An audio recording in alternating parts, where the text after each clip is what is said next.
नमस्कार back to our channel friends. मैं आप सबका अपने चैनल स्टॉक्स फॉर लाइफ पे बहुत स्वागत करता हूँ। डीएफएल फैमिली डीएफएल मेंबर्स, यहाँ पे एक स्टॉक होल्डर के लिए गजब की डेवलपमेंट देखने को मिल रही है और जिसका फल ये हुआ, एक बड़ी कंपनी में 10% के आसपास अपर सर्किट लगता हुआ देखने को मिला। शुरुआती आवर्स में थोड़ा ट्रेडिंग बंद भी हुआ था। जब सर्किट लगता है उसके बाद फिर से हमें ट्रेडिंग आवर्स खुलते हुए देखने को मिलते हैं। तो जैसे स्मॉल कैप में ना सर्किट लगना बहुत ही कॉमन बात है। 3,000 करोड़, 5,000 करोड़, 10,000 करोड़, इवन 12-15 हज़ार करोड़ के आसपास की मार्केट कैप में सर्किट लगेगा, चलिए वो कोई बड़ी बात नहीं होती है।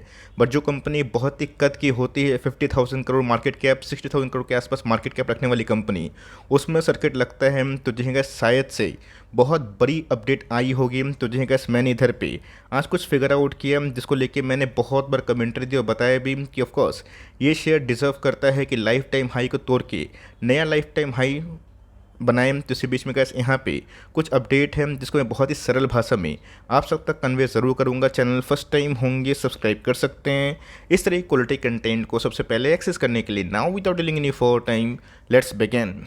अगर आपके पास कोई भी केमिकल शेयर है उसको अभी के टाइम ना बेचें, बिकॉज मेरे हिसाब से गैस जो मार्जिन्स का प्रॉब्लम हुआ था आज से 1 साल पहले, 6 महीना पहले, वो धीरे धीरे गैस सॉल्व होता हुआ देखने को मिल रहा है। बट इसी बीच में आपको मैंने साफ साफ बताया था ऐसे कौन से केमिकल कंपनीज हैं जो मार्जिन से हिट नहीं होंगे। दो सबसे इंपॉर्टेंट कैटेगरी है, एक दोस्तों एग्रोकेमिकल स्पेस और दूसरा फ्लोरोकेमिकल स्पेस। आपने देखा कि नवीन फ्लोरिन ने ऑल टाइम हाई के जस्ट पास ही ट्रेडिंग करना स्टार्ट कर दिया है, वो जल्द ही शायद टूट सकता है। बट इसी बीच में गैस फ्लोरोकेमिकल को छोड़ के एग्रोकेमिकल स्पेस की एक दिग्गज कंपनी है जिसमें आज हमें 10% के आसपास कारोबार होता हुआ दिखाई दे रहा है। मैंने क्या बताया कि पूरे के पूरे इंटायर केमिकल में जो हमने सुस्ती देखी थी, मार्जिन्स काफ़ी डाउन हो गए थे because of commodity price global slow down. But अभी के टाइम गैस बहुत सारे केमिकल स्पेस में स्टॉक्स हैं जो धीरे धीरे काफ़ी बाउंस बैक कर चुके हैं। इवन गैस आपको नाम भी याद है जो आपके केमिकल स्टॉक के बास्केट में होंगे, जिसमें हमें लास्ट 1 महीना में 20 से लेकर 40% के आसपास उछाल हो चुकी है।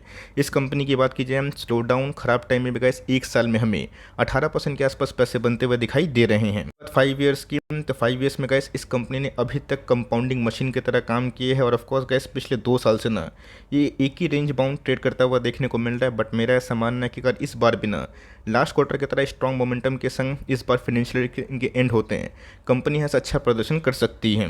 बात की जाए, बहुत लोग समझ भी गए होंगे मैं मल्टीबैगर पीआई इंडस्ट्रीज़ के बारे में डिस्कस कर रहा हूँ। मैं इधर पे गैस पीआई इंडस्ट्री डिस्कस क्यों कर रहा हूँ, आज भागा इसलिए नहीं दोस्तों, जब स्टॉक गिर भी रहा था मैंने आपको बहुत बार बताया था कि इस स्टॉक में ऐसे कुछ खामियां नहीं है।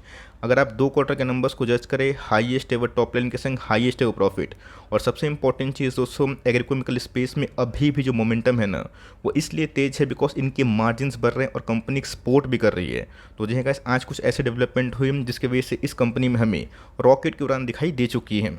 अच्छे से पता है कि जब कोई एक्विजिशन की न्यूज़ होती है तो वो न्यूज़ का डेप्थ जो होता है ना दोस्तों, उसकी गहराई ये समझ गए तो काम बन जाएगा। एक्विजिशन की बात की जाए, इसका फल तब होता है, कैपेक्स का फल तब होता है जब कोई कंपनी को आप आज पकड़ें और 2 साल 3 साल होल्ड करें। वरना कोई भी कंपनी किसी को भी एक्वायर कर ले, एक्विजिशन कर ले, कैपेक्स कर ले, उसका शॉर्ट टर्म इम्पैक्ट को समझ में नहीं आता। आज से कैसे 5 साल पहले दीपक नाइट्रेट ने सिर्फ और सिर्फ सोडियम नाइट्रेट के बिजनेस में अपना जो लेगेसी है कंटिन्यू किया था। बट कैसे कंपनी ने फिनॉल्स में निवेश किया ना, आप जाके चेक करें वहाँ से कैसे कंपनी कितनी बड़ी मल्टीबैगर हुई। यहाँ पे कैसे कंपनी फार्मा में घुसने का बहुत दिनों से प्लान कर रही थी, जो अभी के टाइम में ना सक्सेसफुली हिट होता हुआ दिखाई दे चुका है। पता है कि बहुत लोगों को समझ में आ जाएगा, बहुत लोगों को समझ में नहीं आएगा। मैं बहुत ही सरल भाषा में समझाने की कोशिश करूँगा। यूएस बेस्ड 2 कंपनी को दोस्तों फाइनली पीआई इंडस्ट्रीज ने एक्वायर कर लिया और इसी एक्विजिशन के संग कंपनी एग्रोकेमिकल स्पेस के संग अब दोस्तों फार्मा की जो एपीआई है ना, एपीआई की बात की जाए फुल फॉर्म क्या है कमेंट बॉक्स में ज़रूर बताइएगा। और कौन सी कंपनी एपीआई में काम करती है ना, चाहे तो उसको भी लिख सकते हैं। तो जिनका एपीआई एक ऐसा रॉ मटेरियल होता है जिसके वजह से कोई भी दवाई बनती है। तो जिनका कंपनी अगर फार्मा एपीआई, फार्मा इंटरमीडिएट में घुसती है, कंपनी के टॉप लाइन और भी इंक्रीज़ हो सकते हैं। और सबसे इंपॉर्टेंट चीज़ सीडीएमओ एक ऐसा स्पेस है जो गैस फार्मा से डील करता है। और आप समझ सकते हैं कि एक तरह कॉन्ट्रैक्ट मैन्युफैक्चरिंग वाली ये स्पेस हमें दिखाई पड़ती है, जहाँ पे जैसे इनको ऑर्डर्स मिलेंगे कंपनी वैसे ही प्रोडक्शन करेगी। तो जिन्हें गैस इससे ये समझ में आ रहा है कि कंपनी अब केमिकल के संग फार्मा इंटरमीडिएट में भी अच्छा खासा पलड़ा बना सकती है, घुस सकती है। और इससे क्या होगा, संग संग दोस्तों टॉप लाइन नहीं बढ़ेगा, टाइम लगेगा। एक्विजिशन की अगर दोस्तों एक बहुत ही ख़राब बात ये होती है कि जब कोई कंपनी किसी कंपनी को एक्वायर करती है ना, तो उनकी मार्जिन्स हमें एक आध क्वार्टर में ख़राब होते हुए देखने को मिलते हैं बिकॉज एक्विजिशन हुई है। बट दोस्तों उसके बाद हमें जो फल उनका है ना, वो पॉजिटिव नोट के संग क्लोज होता हुआ देखने को मिल जाता है। तो जिन्होंने गैस बहुत दिनों से पी इंडस्ट्रीज को होल्ड किया, उनके तो गैस अभी के टाइम अच्छे पैसे बन रहे हैं। और ये एक ऐसी कंपनी है जो मेरे हिसाब से जून के महीने में, जुलाई के महीने में जब एक बार गैस मानसून दस्तक देगा ना इंडिया में, उसमें भी अच्छी खासी कमाई कर सकती है। तो गैस एग्रोकेमिकल स्पेस में बहुत सारी कंपनीज हमें देखने को मिलती है, जिसमें सुमिटोमो एक अच्छी कंपनी है। लेकिन गैस मैंने आपको हमेशा पीआई इंडस्ट्रीज के बारे में समझाने की और बताने की कोशिश की और बताया भी है कि लीडर है। 51,000 करोड़ के आसपास की मार्केट कैप वाली कंपनी का छोटी नहीं होती है। एसआरएफ की बात की जाए, वो भी गैस एक लीजेंडरी कंपनी है, बट ये कंपनी भी एग्रोकेमिकल जो स्पेस है उसमें काफ़ी अच्छा काम करती है। 3700 के आसपास हाई लगाने के बाद गैस मुझे याद है, back to back strong numbers के बावजूद भी इस कंपनी ने हमें 2900 के आसपास, बिलो 3000 के आसपास बार बार खरीदने का मौका दिया था। अब ऐसा नहीं कि आज की दिन जो तेज़ी आई है इसमें आपको फोमो बाइंग करना है, फोमो में बाई करते हैं, fear of missing out, life का बिगेस्ट मिस्टेक करेंगे। और बिना न्यूज़ को पूरा समझें, पूरा फंडामेंटल एनालिसिस के संग काम करेंगे ना, आप पूरा फंसेंगे। स्टॉक पी की बात की जाए महंगा है, बट कंपनी के आरओसी की बात की जाए, आरओई की बात की जाए, ये मुझे ठीक ठाक इनलाइन दिखाई पड़ते हैं। और मेरे हिसाब से गैस इस क्वार्टर के नंबर्स के बाद इनके आरओई में गजब का उछाल हो सकता है।